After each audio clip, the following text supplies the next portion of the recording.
Okay, तो चलिए शुरू करते हैं पोर्टफोलियो मैनेजमेंट का अपना 7th वीडियो।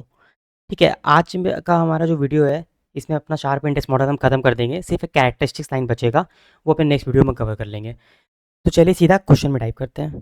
ठीक है, एक क्वेश्चन नंबर 10 है आईसीआई के बुक का, इसको देखिए। इसमें बोलता है given below is information of market returns, market का रिटर्न्स दिया हुआ है और दो कंपनी का डेटा दिया हुआ है, कंपनी ए कंपनी बी, और हमें रिटर्न दिया हुआ है मार्केट ए का। ठीक है, सी इसमें बोलता है हमें बीटा कोएफिशिएंट, मतलब हमें बीटा निकालना है। बीटा का हमें फॉर्मूला पता है क्या होता है, बीटा का फॉर्मूला क्या होता है, covariance between stock and market divided by variance of market. ये हमारा बीटा का फॉर्मूला होता है। एक और फॉर्मूला भी होता है इसका, क्या है वो, net risk of stock divided by S D of market. ठीक है, ये वाला हमारा बीटा का फॉर्मूला हो गया। अब कैसे निकालना है बीटा, तो दो कंपनी का दिया हुआ है ना, तो पहले हम लोग ए से मार्केट को ए कंपनी ए को पकड़ेंगे, उसको मार्केट से कंपेयर करेंगे, उसको कोवेरियंस निकाल लेंगे और फिर उसका वेरियंस ऑफ मार्केट भी निकाल लेंगे और इससे बीटा निकल जाएगा। फिर कंपनी बी का अलग से मार्केट कंपेयर करके कोवेरियंस निकाल के वेरियंस ऑफ मार्केट निकाल लेंगे। मतलब क्या दो बीटा आएगा, यस, तो दो बीटा आएगा और आपको ऐसे आपका आंसर आ जाएगा। आप इसको घर में सॉल्व कीजिएगा, इसमें कोई भी आपको इशू नहीं आने वाला है, मैंने जो बताया इसी फॉर्मूला से आपका ये बीटा निकल जाएगा। ठीक है, अब अपने देखते हैं अपना ये कंसेप्ट में आते हैं। सी, मैंने आप लोगों को बताया था कि कोवेरियंस दो स्टॉक के बीच का क्या होता है, कोवेरियंस और मार्केट के बीच का होता है। पहले अपने मार्केट का देखते हैं, कोवेरियंस, तो कोवेरियंस का सिंपल फॉर्मूला था नेट रिस्क। कोवेरियंस आप रट के रख लीजिए, नेट रिस्क ये बताता है, कटा हुआ रिस्क। तो दो स्टॉक का मार्केट के बीच है, तो net risk of stock into net risk of market, क्योंकि अभी हम लोग स्टॉक का मार्केट के बीच का देख रहे हैं। नेट रिस्क ऑफ स्टॉक, अगर ये वाला आपको याद होगा पिछला वाला लेक्चर, तो पिछला वाला लेक्चर में हमने देखा था नेट रिस्क ऑफ स्टॉक को क्या बोलते हैं अपने, मार्केट के एचडी में अपना बीटा लगा दो, बीटा इंटू मार्केट का एचडी। और यहाँ पे net risk of stock is nothing but HD of market. ये तो है ना, बच अपना ये अपने पढ़े भी थे कि ये नेट रिस्क ऑफ मार्केट मतलब जो एचडी ऑफ मार्केट, क्योंकि उसमें कुछ कटता नहीं है। तो क्या हो जाएगा इसका, beta into variance of market. तो ये हमारा फॉर्मूला बन गया covariance between stock and market. ये सब फॉर्मूला बुक में दिया हुआ है, मैं आपको ड्राइव करके सारा कंसेप्चुअली बता दे रहा हूँ कि आप भूले नहीं कभी। अब अपने अगर लेंगे कोवेरियंस बिटवीन टू स्टॉक से एक्स वाई, तो उसका क्या होगा, simple net risk of stock X into net risk of stock Y. Simple है, कोई भी रॉकेट साइड नहीं, आपको बस याद रखना कि कटा हुआ है रिस्क है, ये हमेशा नेट रिस्क ही होगा इसमें, और क्या एक्स्ट्रा कुछ अलग हो जाएगा। ठीक है, इसका क्या है फॉर्मूला, अपने मार्केट के एचडी में अपना बीटा लगा दो और इधर इधर भी सेम, अपने मार्केट के एचडी में अगर ये अपना एक्स ले लेते हैं क्योंकि एक्स का बीटा स्टॉक था ये, और ये मार्केट के एचडी में अपना बीटा लगा दो। तो फॉर्मूला क्या बन जाएगा, beta of X into beta of Y into variance of market. अब ये जो फॉर्मूला है एक्स वाई मैंने कंपनी लिया था आपका, ए बी होगा तो beta of A into beta of B into variance of market. तो हमारा ये दो फॉर्मूला बन गया। ये वाला सब फॉर्मूला आपका बुक में दिया हुआ है, टेंशन मत लीजिएगा, चिल करके तुम देखते रहिए। अब अपने एक और चीज़ समझते हैं। मैंने आपको बताया था अगर दो स्टॉक है आपस में तो उसका कोरिलेशन कैसे निकालते हैं, कोरिलेशन कैसे निकालते हैं, दो स्टॉक का हमने बताया था कोरिलेशन, आर एक्स वाई कैसे निकालते हैं। तो आप बोलेंगे भाई कोवेरियंस ले लो दोनों स्टॉक के आपस के बीच का, और एच डी ले लो, ये तो हमें पता है। मैं अब दूसरा चीज़ बोलता हूँ आपको कि एक स्टॉक और मार्केट के बीच का कैसे निकालें। तो आप बोलेंगे सिंपल है, कोवेरियंस बिटवीन स्टॉक और मार्केट ले लो और H D of stock into H D of market ले लो। अब देखिए कोवेरियंस जो है ना, इसको अपने तोड़ देते हैं, क्या होगा इसका, net risk of stock x simple into net risk of market which is nothing but H D of market. ये तो हमने देखा ही है ना, अभी ऊपर ही देखा। अब बहुत अब मीनिंग भी बहुत अच्छे से समझा है, अब सारा वीडियो पिछले कवर करके आपको समझ आ जाएगा। इधर H D of X into H D of market, तो ये कट जाएगा,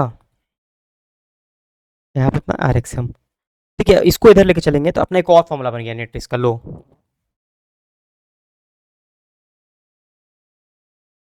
क्या हो गया, ये वाला।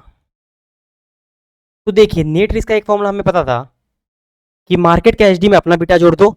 अभी एक नया फॉर्मूला ड्राइव हुआ है, ये क्या बोलता है कि अपने एचडी में अपना मार्केट के साथ कोरिलेशन जोड़ दो तो भी नेट स्टॉक आ जाएगा। एग्जाम्स में एक चीज याद रखिए, आप किसी भी तरीके से आंसर निकाल सकते हैं घुमा फिरा के, अगर आपको कंसेप्ट पता है तो। बट आपके बुक में जिस फॉर्मूला से सॉल्व किया है, हम चाहेंगे या मतलब ऐसे चाहेगा आप उसी तरीके से सॉल्व करके उसको बताओ। उससे क्या होता है ना, आपका एक नंबर भी कटने का चांस नहीं होता, आंसर तो आपका दूसरा फॉर्मूला से भी निकल जाएगा और आप जैसे बनाएंगे वैसे भी आ जाएगा।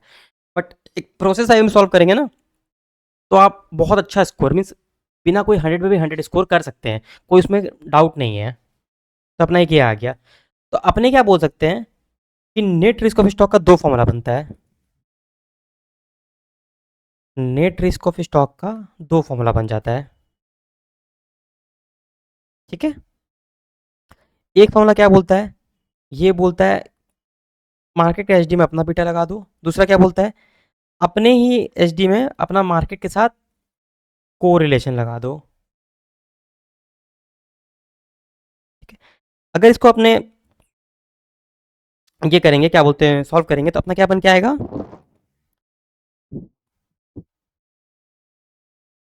ये अपना एक बीटा का एक और फॉर्मूला बन के आ गया, ये वाला। तो क्या होगा बीटा का फॉर्मूला, आर एक्स एम मतलब correlation between stock and market multiplied by अपना H D divided by market का एच डी। अब देखिए ये तो एकदम लॉजिकल आपको दिख ही रहा होगा ना, इसमें तो कुछ वैसा है नहीं कि नहीं दिख रहा है। ये जो हमारा है ये तो नेट रिस्क ऑफ स्टॉक ही तो है यार। मतलब जो मैंने आपको बताया कि बीटा कैसे निकलता है, net risk of stock by H D of market या covariance by variance of market, तो वही ये नेट रिस्क ऑफ स्टॉक ही तो है। क्या होता है net risk of stock, market के एच डी में अपना बीटा या अपने एच डी में अपना मार्केट के साथ कोरिलेशन, तो वही तो है। तो ये अपना एक बीटा का एक फॉर्मूला बन गया। अब मैं इतना क्यों डिराइव कर रहा हूँ अलग अलग, क्योंकि बुक में बहुत सारे फॉर्मूले दिए हैं, कोई भी आपको अच्छा से समझ नहीं आया तो आप यहाँ से समझ लीजिए, और एग्जाम्स में जिस बुक में जो फॉर्मूला से बनाया है आप भी उसी फॉर्मूला से बना कर आइएगा। चलिए अपने क्वेश्चन पे आते हैं, समझ लिया आपने। एक और चीज़ वो बता देता हूँ, देखिए अगर मेरा मार्केट के साथ कोरिलेशन है 90% का, मतलब एक कंपनी ए है उसका मार्केट के साथ कोरिलेशन है 90%, एक कंपनी बी है उसका मार्केट के साथ कोरिलेशन है 80%, तो मेरा उस कंपनी का कोरिलेशन क्या होगा, 90 इंटू 80 72%। तो मतलब क्या हुआ, मैंने क्या बोला कि R X M R X Y मतलब मेरा और एक कंपनी एक्स वाई, तो मेरा और एक्स वाई का कोरिलेशन मतलब दो कंपनी के बीच का कोरिलेशन क्या होगा, एक्स का कोरिलेशन मार्केट के साथ, इसको मल्टीप्लाई कर देंगे वाई का कोरिलेशन मार्केट के साथ, ये भी एक फॉर्मूला है। तो इस तरीके से मेरा और उस कंपनी का कोरिलेशन निकल जाएगा। आया समझ। चलिए क्वेश्चन पे देखते हैं। ये क्वेश्चन है आपका क्वेश्चन नंबर 14 आईसीआई मॉड्यूल का। देखिए क्वेश्चन में हमें 3 कंपनी का सिक्योरिटी दिया, 3 सिक्योरिटी थी ए बी सी, और इन तीनों का एचडी बता दिया है, हमारा ये एचडी है, और कोरिलेशन भी दिया है, कोरिलेशन विथ इंडेक्स, इंडेक्स मतलब मार्केट। तो ये अपने को क्या दिया है, आर, आर किसका, मार्केट के साथ। तो इसको बोलूंगा तो क्या हो जाएगा, इसको बोलूंगा तो हो जाएगा अपना आर ए एक्स अपना एम, इधर आर बी एम और इधर आर सी एम, और ये तो अपना एच डी है, तो H D of A, H D of B, H D of C, ठीक है। Standard division of market portfolio मतलब अपने को स्टैंडर्ड डिविजन में दे दिया है, तो ये भी हमारा निकल के आ गया 15%। अपने को पता था सेंसिटिविटी, सेंसिटिविटी का मतलब और कुछ नहीं है, रिटर्न्स का स्टॉक के साथ, मतलब मार्केट का सेंसिटिविटी, मार्केट से स्टॉक कितना बदल रहा है, मतलब बीटा पूछ रहा है बेसिकली, बीटा पूछ रहा है। सी बीटा का फॉर्मूला अपने को पता है, बीटा का फॉर्मूला होता है दो दो तरीका से, एक हो गया अपना नेट रिस्क ऑफ स्टॉक, मैं सब डेरिवेशन है, फॉर्मूला कुछ भी नहीं है, सब मैं आपको ड्राइव करके बताया। एक तो नेट रिस्क ऑफ स्टॉक भाई एच डी ऑफ, ये एच डी ऑफ मार्केट, और इसको एक अपने आर एक्स एम वाला के थ्रू गए थे, आर एक्स एम वाला में क्या था, इसी को तोड़ा गया था ना, ये वाला था मार्केट के साथ, और ये अपना एच डी, और ये अपना ये वाला फॉर्मूला था हमारा, घुमा फिरा के दोनों सेम ही होता है। तो बुक में आपसे पहले बीटा पूछा है, सेंसिटिविटी ऑफ रिटर्न, ठीक है। तो अपने जो बनाएंगे ना, ये पहले आप देख लीजिए, पहले आप क्या पूछे, नेट रिस्क ऑफ स्टॉक।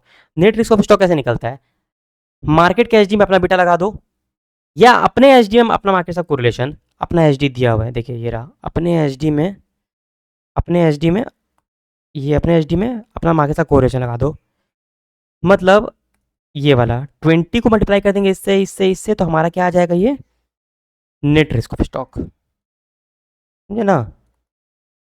अपने एचडी में अपना मार्केट से कोरिलेशन लगा देंगे, तो कितना आ जाएगा 12, ये आ जाएगा 17.1 आई थिंक, 17 पॉइंट चेक कर लेता हूँ एक बार, 17.1 ठीक है, और ये आ जाएगा अपना 12 इंटू 0.75 आई थिंक 9, ये हमारा नेट रिस्क ऑफ स्टॉक आ गया। क्या बोलता है formula, net risk of stock H D of market मतलब 15, तो 12/15 से ए का निकल जाएगा, 17.1 से 15 डिवाइड कर देंगे 15 तो बी का निकल जाएगा, और 9 से डिवाइड कर देंगे 12 तो निकल जाएगा अपना सी का।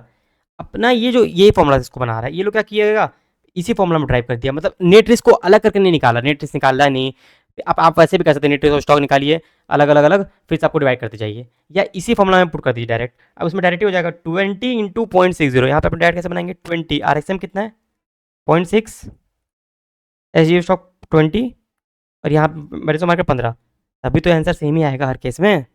जैसे पहला वाला का अगर अपने गिनेंगे तो कितना आ जाएगा आंसर, पहला वाला का आंसर आएगा 0.8, तो 0.8 हमारा बीटा है। सेम ही है, कोई वैसा नहीं है, बट आप इस फॉर्मूला से बनाइएगा, साथ ही निकाल लीजिएगा डायरेक्ट। अब जो नेक्स्ट आता है अपना, वो बोलता है हमें कोवेरियंस निकालने। अब कोवेरियंस तो हमें पता है क्या होता है, कटा हुआ रिस्क, मतलब दो स्टॉक का, मतलब net risk of stock into net risk of stock. वही अगर मार्केट में पूछता कंपनी के साथ, तो net risk of stock into net risk of market, क्योंकि एचडी नहीं आएगा, कटा हुआ रिस्क होता है कोवेरियंस। अब net risk of stock into net risk of stock निकालना है, क्योंकि स्टॉक के बीच में निकालना है। तो ए बी का निकालना, तो कैसे निकलेगा, नेट रिस्क कितना दिया, देखो 12, तो ऐसे करके 12 इंटू 17.1, ए बी का, बी सी का इतना इंटू मल्टीप्लाई कर देंगे 17.1 इंटू 9, ए सी का निकालेंगे तो 12 इंटू 9। अब जो एग्जाम में दिया है ना, वो मतलब अपना जो बुक्स में दिया है कोवेरियंस निकालने का, वो बीटा के इस फॉर्मूला से दिया हुआ है। आपको जो कोवेरियंस निकालना है, वो जो मैंने अपने ये वाला देखे ना, हमारा ये वाला कोवेरियंस निकालने का फॉर्मूला, ऊपर में कोवेरियंस निकाला था ना हमने, ये ये वाला फॉर्मूला पे पुट करके बनाया है, क्योंकि पहला वाला में हम लोग को बीटा निकालने बोला, फिर बीटा का वैल्यू आ गया तो बोला इस फॉर्मूला में ड्राइव करके बना दिया है। तो अपने को भी यही वाला फॉर्मूला याद रखना है। आप वैसे मत बनाइएगा डायरेक्ट कि नेट रिस्क ऑफ स्टॉक, आप वो वाला फॉर्मूला आगे बनाइएगा। कौन सा वाला, बीटा वाला। तो कैसे निकलेगा इसका, अगर अपने को से निकालना है मुझे, मैं खाली एक बार ये निकाल के बताता हूँ आपको। बीटा अपना कोवेरियंस ऑफ वेरियस स्टॉक है ना, ए बी का निकालते हैं, ए बी का कोवेरियंस कैसे निकालेंगे, beta of A into beta of B into variance of market. अब बीटा ऑफ ए तो अपना निकल गया था 0.8। अब जो भी आपका बीटा ऑफ बी आएगा, चलिए बीटा बी मैं बी का निकाल देता हूँ। आर एक्स एम था इतना 0.95 था इंटू 18 था, तो बीटा ऑफ बी 17.5 आया था, और बाई वेरियंस ऑफ 15, तो बीटा बी आया था 1.14, और वेरियंस ऑफ मार्केट है 15, तो 15 का स्क्वायर। ठीक है, तो ए बी का जब निकलेगा ना, आप देखिएगा बुक में भी ऐसे ही किया है, मैं अभी आंसर दिखा दूंगा। 1.14 इंटू इंटू तो 205.2, 205.2, ये ए बी का कोवेरियंस आया है। एक बार आंसर देख लेते क्या दिया हुआ है। 14 नंबर ना, 14 नंबर में अपने अपने ए बी का निकालते खाली। ठीक है, ए बी का 14 नंबर, 14 ए बी का 2, ये रहा ए बी का 205.2, ये रहा 5.2। वो टेबल फॉर्म में दिया हुआ, इसलिए आपको समझ नहीं। आप ऐसे बनाइए जैसे मैंने बोला, फुल नंबर मिल जाएगा, कोई दिक्कत नहीं है। आंसर वही आएगा 205.2 वाला। तो इसमें ऐसा कुछ नहीं है कि रॉकेट साइंस है। क्वेश्चन पे आ जाते हैं अपने, 205.2 ये आंसर है। ठीक है, अब बोलता है थर्ड में अपने को, what would be the risk of portfolio consisting all the three words, तीन स्टॉक का एचडी ऑफ पोर्टफोलियो निकालना है।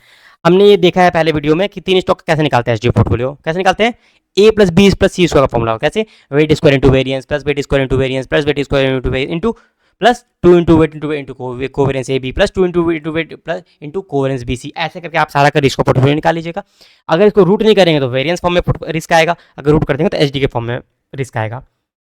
फोर्थ क्या बोलता है, beta of portfolio consisting of equal investment. अपने ऊपर बीटा निकाले थे ना, ये बोल रहा है कि तीन सिक्योरिटी का, उस तीनों में इक्वल इन्वेस्टमेंट है, तो बाई 3 कर देंगे, एवरेज कर देंगे तो पोर्टफोलियो को बीटा निकल जाएगा, सिंपल खत्म ये भी।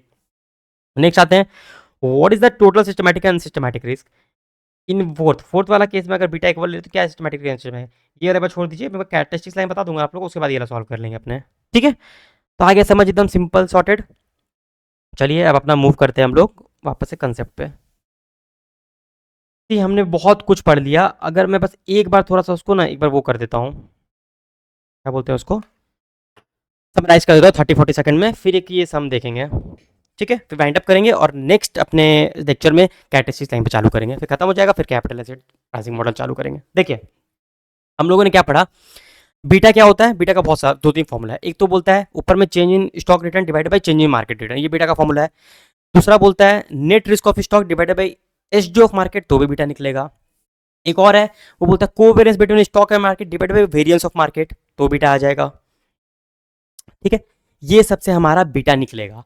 अब आते हैं अपने की अपना एक और बीटा का फॉर्मूला, तो लास्ट में हमने देखा उसको छोड़ दीजिए, पहले बार नेट रिस्क ऑफ स्टॉक करते हैं, वो डेरिवेशन ही है बेसिकली, कोई फॉर्मूला नहीं है। Net risk of stock, net risk of stock मतलब कटा हुआ रिस्क, मतलब सिस्टमैटिक रिस्क जो बच गया है। तो नेट रिस्क ऑफ स्टॉक का जो फॉर्मूला होता है वो होता है मार्केट के एचडी में अपना बीटा लगा दो, एक तो ये। ठीक है, दूसरा बोलता है नेट रिस्क ऑफ स्टॉक का फॉर्मूला कि जो हमारा कोवेरियंस है अपना जो स्टॉक और मार्केट का, उसको डिवाइड कर दो एचडी ऑफ मार्केट, तो भी नेट रिस्क आ जाएगा। ठीक है, और तीसरा बोलता है कि एक तो आपने क्या ना मार्केट के एचडी में अपना बीटा लगा दो, दूसरा है अपने ही एचडी में अपना मार्केट से कोरिलेशन निकाल दो, तो भी बीटा आ जाएगा। ठीक है, ये कर लो। तो ऐसे करके हम लोगों ने देखा बीटा, नेट स्टॉक कैसे निकलता है, बहुत सारे चीज़ अपने टॉपिक कवर कर चुका है। अब देखिए एक एग्जाम्पल है, इसको देख लीजिए, फिर अपने नेक्स्ट में कैरेक्टरिस्टिक लाइन पढ़ेंगे। एग्जाम्पल आपके बोर्ड पे स्क्रीन पे दिख रहा होगा। एग्जाम्पल है, मैंने दो लिया है, एक मार्केट का रिटर्न लिया, एक स्टॉक का रिटर्न लिया है, और मैंने आप लोगों को बोला बीटा निकालने, बीटा निकालना है। ठीक है, सिंपल तरीका से करेंगे। बीटा कैसे निकलेगा, बीटा का फॉर्मूला पता है हम लोग को, covariance divided by variance of market. तो कंपेयर करके पहले कोवेरियंस निकाल दिए, प्रोबेबिलिटी का सम्स है नहीं, तो सिंपल एवरेज एवरेज लेके कोवेरियंस निकाल दिए, फिर वेरिएंस ऑफ मार्केट करके इसको बना दिया अपने, ये वाला हमारा। ठीक है, ये वाला आंसर आ गया। अब सी, हमारा जो ये है ना शार्प इंडेक्स मॉडल, ये क्या बोलता है, जितना अपना मार्केट में चेंजेस आएगा उसी हिसाब से हमारा स्टॉक में भी चेंजेस आएगा। मार्केट में अगर 10% से चेंजेस आ रहा है तो स्टॉक में भी आएगा, बट कितना आएगा वो बीटा बताता है। अगर बीटा 1 है एग्जैक्ट चेंजेस आएगा, और बीटा 1 से ज़्यादा है मतलब ज़्यादा रिस्की स्टॉक है तो उतना कॉम्बिनेशन में आएगा। मतलब अगर मैं बोलूँ, अगर स्टॉक का बीटा पहला ले लेता हूँ 1 है, तो जितना मार्केट चेंज करेगा ना उतना ही से ये भी चेंज करेगा। मतलब अगर मार्केट का एक्सपेक्टेड रिटर्न, मार्केट से अगर हम एक्सपेक्टेड रिटर्न चाह रहे हैं 15% का, और स्टॉक का बीटा 1 है, तो स्टॉक से भी एक्सपेक्टेड रिटर्न कितना आएगा, 15% ही आएगा। अगर मार्केट का बीटा, मतलब सॉरी स्टॉक का बीटा, मार्केट का बीटा तो ऑलवेज 1 रहता है, ये आप लोग को मैंने बताया था, हमेशा याद रखिएगा 1 रहता है। स्टॉक का बीटा 2 है, और मार्केट का जो एक्सपेक्टेड रिटर्न है वो बोलता है 15%, तो स्टॉक का एक्सपेक्टेड रिटर्न कितना आएगा, क्योंकि 2 टाइम्स बीटा है, दुगना रिस्क है, तो 15 into 2 30%।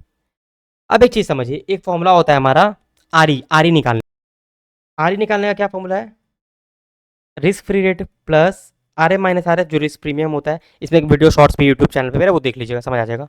Beta, sharp index model क्या बोलता है ना कि आर एफ को प्रिज्यूम किया है कि आर एफ जीरो है, मतलब जीरो, इसीलिए ये डायरेक्ट बीटा में मल्टीप्लाई हो जाता है आर एम का फीचर। ठीक है, मतलब ये क्या बोलता है, आर एफ जीरो है और आर एम ले लो, और ये तो जीरो ही है, इंटू बीटा। तो क्या फॉर्मूला बन के आता है, आर एम इंटू बीटा। ये शार्प इंडेक्स मॉडल मानता है कि आर एफ जीरो है, इसीलिए सीधा बीटा पे मल्टीप्लाई करके ये हमारा रिटर्न निकाल देता है कि हमारा एक्सपेक्टेड रिटर्न क्या होगा। आर ई को एक्सपेक्टेड रिटर्न भी बोलते हैं, एक्सपेक्टेड रिटर्न भी बोलते हैं शार्प इंडेक्स मॉडल में।